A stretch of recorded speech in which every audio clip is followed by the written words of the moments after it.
Hi అండి, అందరికీ నమస్కారం. నువ్వుల లడ్డు కండి ఇది. 1 కప్ నువ్వులు, పల్లీలండి ఒక 1/2 కప్పు, 1/4 కప్పు ఉన్నాయండి పల్లీలు, పుట్నాల పప్పు ఒక 1/2 కప్పు, బెల్లం ఒక 1 కప్ అండి. ఈసారి పండగకు ముందు చేయలేనివన్నీ చేయలేకపోయినవన్నీ ఇప్పుడు చేస్తున్నానండి.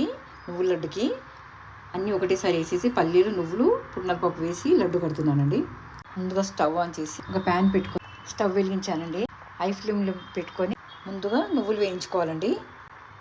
నువ్వుల్ని శుభ్రంగా కడుక్కోవాలండి ముందు. అంతలోపు ఇక్కడ పల్లీలు వేయించేసుకుందాం. నువ్వుల్లో మట్టి ఉంటుందండి, అందుకని ముఖ్యంగా శుభ్రంగా కడుక్కొని గాలించుకోవాలండి నువ్వులు ఎప్పుడు కానీ.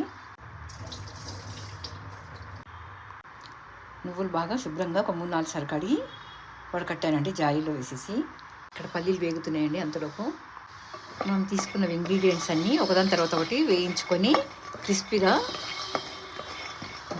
దూరగా వేయించుకొని ఆ తర్వాత బెల్లం పాకం కట్టి అందులో వేసి లడ్డు కట్టుకోవడమేనండి. ఇప్పుడిప్పుడే మాట్లాడుతున్నానండి, ప్లీజ్ అక్సెప్ట్ మై మాట్లాడడానికి ట్రై చేస్తున్నాను. దూరగా వేయించుకోవాలండి, మాడకుండా చూసుకోవాలి.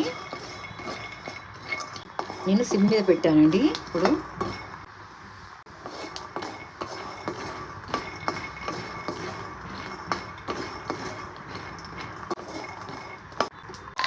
ఇంకా పుట్నాల పప్పు అండి.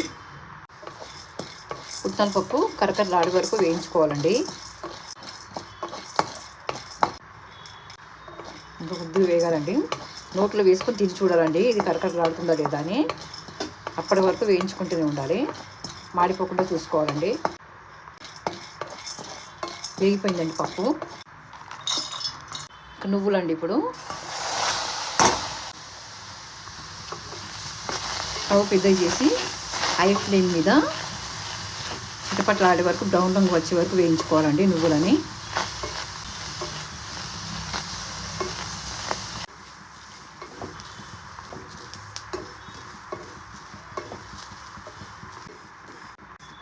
మనం ఒకరోజు ముందు కూడా నువ్వులను బాగా శుభ్రంగా కడిగి ఆరబెట్టుకోవచ్చండి క్లాత్ మీద, లేదా ఒక 1 అవర్ 2 అవర్స్ ముందు కూడా అలా చేసుకోవచ్చు.